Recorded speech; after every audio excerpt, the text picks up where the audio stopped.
1 2 3। आज का हमारा जो विषय है वो है आर्टिफिशियल किडनी, यानी कृत्रिम वृक्क के बारे में हमको पढ़ना है। कृत्रिम वृक्क,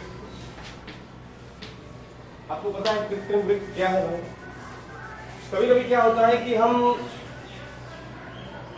जैसे किडनी में कोई चोट लग जाए या किसी तरह का कोई गंभीर समस्या पैदा हो जाए, हो सकता है कोई अचानक जर्क हो जाए या किसी प्रकार की इंजरी हो जाए, तो ऐसे केस में किडनी फंक्शन करना बंद कर देती है, यानी फिल्ट्रेशन का प्रोसेस जो हमारे शरीर में होना होता है वो रुक जाता है। तो क्या करना पड़ेगा भाई? तो फिर आर्टिफिशियल किडनी का इस्तेमाल करना पड़ता है। आपका किडनी पूरी तरह से ब्लॉकेज हो चुकी है, आपके पास, आपको पता है आपके शरीर में 2 किडनी है, एक दाहिनी तरफ एक बाएं तरफ, और हमने हो सकता है अल्कोहलिज्म की वजह से अपने दोनों किडनी फेल कर दी।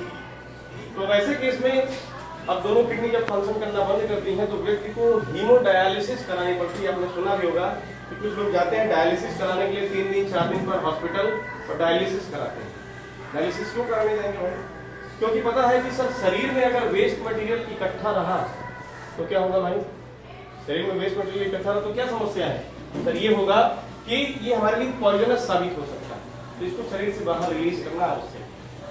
तो इसको शरीर से बाहर रिलीज करने के लिए वो पेशेंट, वो व्यक्ति जिसकी दोनों किडनी खराब हो चुकी है, वो हॉस्पिटल जाता है और उसमें क्या प्रोसेस होती है हीमोडायलिसिस में, आज हम उसको समझेंगे। आर्टिफिशियल किडनी क्या करता है? ये आपका आर्टिफिशियल किडनी का सेटअप है, जिसमें क्या किया गया है, एक ऐसा स्ट्रक्चर बनाया गया है जिसमें सेमी परमिएबल मेम्ब्रेन से बनी हुई पाइप लाइनें, सेमी परमिएबल मतलब अर्धपारगम्य, जिससे कुछ चीजें परमिट है कि जा सकती हैं और कुछ चीजें नहीं जा सकती। उसके बाद एक डायलिसिंग सॉल्यूशन का इस्तेमाल किया जाता है। ये सॉल्यूशन क्या होता है? इसके अंदर जाता है और जाता है तो फिर अंदर जाने के बाद इसका इस्तेमाल होगा, इसमें ही वेस्ट मटेरियल फिल्टर होकर के आएंगे। हुआ क्या? इस पेशेंट को बैठा दिया जाता है, इसमें एक इंजेक्शन इसकी आर्टरी में लगा दी गई और दूसरा इंजेक्शन टाइप का लगा दिया गया इसके वेन में।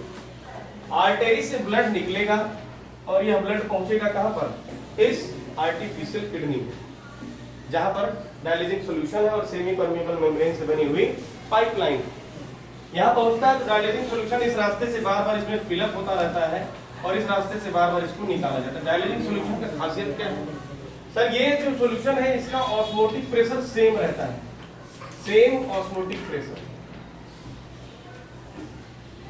Same osmotic pressure. Osmotic pressure कैसा है भाई? इसका सेम है, इसकी तरह तो जितना हमारे किडनी में या जितना हमारे यूरिन का ऑस्मोटिक प्रेशर है उसकी बराबर, बिल्कुल उसी के बराबर इसका भी ऑस्मोटिक प्रेशर है। तो अंतर क्या है सर? सर अंतर सिर्फ ये है कि इसमें waste material, nitrogenous waste material यहाँ पर नहीं है डायलिसिंग सॉल्यूशन में। तो nitrogenous waste material is absent. Nitrogenous waste जो है ये यहाँ पर नहीं उपलब्ध होगा। तो क्या होगा भाई? तो सर जब हम ब्लड यहाँ से भेजेंगे इस रास्ते पर, तो इस रास्ते पर ब्लड में से निकल करके क्या होगा भाई? जो भी नाइट्रोजिनस वेस्ट है वो अपने आप इस सेमी परमिएबल मेम्ब्रेन से इसके अंदर चला जाएगा। ये जो सेमी परमिएबल पाइपलाइन है इसके अंदर, और वेस्ट मटेरियल के साथ साथ कभी कभी कुछ जरूरी चीजें भी चली जाती हैं। तो ज्यादातर जो आपका वेस्टेज है वो यहाँ पर एब्जॉर्ब कर लिया जाएगा और एब्जॉर्ब करने के बाद फिर से जो व्यक्ति का प्यूरिफाइड ब्लड होगा, इस रास्ते से देखिए इन पाइपलाइनों से क्या गुजर रहा है? ब्लड गुजर रहा है और यहाँ पर छोटे छोटे होल्स हैं। तो इन होल्स से क्या होगा? वेस्ट निकल करके क्या होगा? इस डायलिसिंग सॉल्यूशन में चला गया और ये डायलिसिंग सॉल्यूशन फिर से कहाँ चला जा रहा है? वापस इस कंटेनर में चला आ रहा है।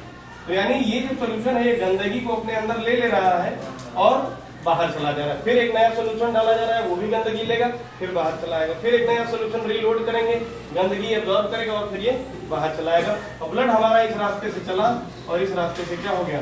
फिर से वापस हमारे शरीर में भेज दिया जाता है थ्रू द वेन्स। इस प्रकार जो हमारे शरीर का नाइट्रोजिनस वेस्ट है वो क्या हो जाता है? शरीर से बाहर निकल जाता है।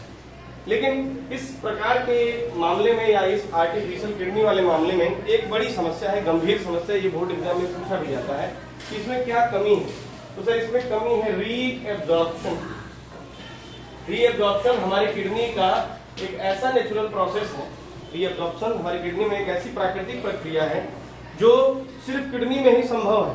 हम इसको साइंटिफिकली डिजाइन नहीं कर सकते कि रीएब्जॉर्ब भी कर सके। देखिए, जब हम वेस्ट मटेरियल यहाँ जब एब्जॉर्ब हो रहा था तो उसके साथ साथ कुछ जरूरी चीजें भी इस सॉल्यूशन में चली गई, जैसे कोई पौष्टिक आहार जो हमारे शरीर में हमारे ब्लड में था वो भी चले गए।